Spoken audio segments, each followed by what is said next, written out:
everyone fine. Nagamangala ಗಲಭೆಗೆ ಸಚಿವ MC Sudhakar ಬೇಸರವನ್ನು ವ್ಯಕ್ತಪಡಿಸಿದ್ದಾರೆ. ನಮ್ಮ ಧರ್ಮದ ಬಗ್ಗೆ ನಮಗೆ ಎಷ್ಟು ಅಭಿಮಾನ ಇರುತ್ತೋ ಅಷ್ಟೇ ಮತ್ತೊಬ್ಬರ ಧರ್ಮದ ಬಗ್ಗೆಯೂ ಕೂಡ ಇರಬೇಕು. ಎರಡೂ ಕಡೆಯವರು ಸಂಯಮವನ್ನು ಕಾಪಾಡಿಕೊಳ್ಬೇಕಾಗಿತ್ತು. ಸ್ವಲ್ಪ ಸಂಯಮ ಕಾಪಾಡಿಕೊಳ್ಬೇಕಾಗಿತ್ತು ಎರಡೂ ಕಡೆಯವರು. ನಮಾಜ್ ಮಾಡುವ ಸಂದರ್ಭದಲ್ಲಿ ಗಣೇಶ ಮೆರವಣಿಗೆ ಹೋಗಿದೆ. ರಾಜಕಾರಣದಲ್ಲಿ 2 ಬಾರಿ ಹಿನ್ನಡೆಗೆ ಈ ರೀತಿ ಘಟನೆ ಕಾರಣ. ನನ್ನ ಒಂದು ಧರ್ಮದ ವಿರೋಧಿ ಅಂತ ಹಣೆಪಟ್ಟಿ ಕಟ್ಟಿದ್ರು ನನಗೆ.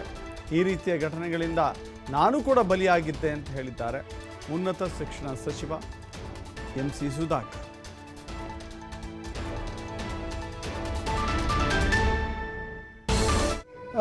ನಾಗಮಂಗಲದ ಘಟನೆ ಬಗ್ಗೆ ನನಗೆ ಸಂಪೂರ್ಣ ಮಾಹಿತಿ ಇಲ್ಲ.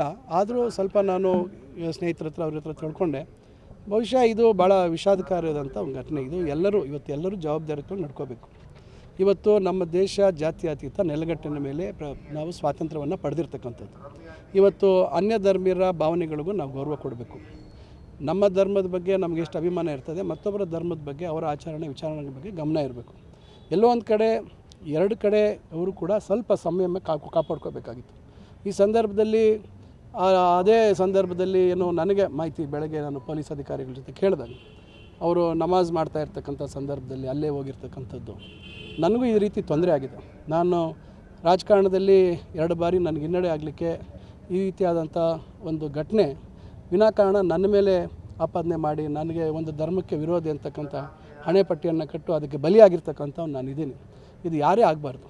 ಯಾಕೆಂದರೆ ಇದೇ ಗಣೇಶನ ಉತ್ಸವದ ಮೆರವಣಿಗೆ ವಿಚಾರದಲ್ಲಿ ಗೊಂದಲ ಆಗಿ ಒಬ್ಬ ಪೊಲೀಸ್ ಪೇದೆ ಸತ್ತು ನಂತರ ಏನು ದಸ್ತಗಿರಿ ಮಾಡಿದ್ರು.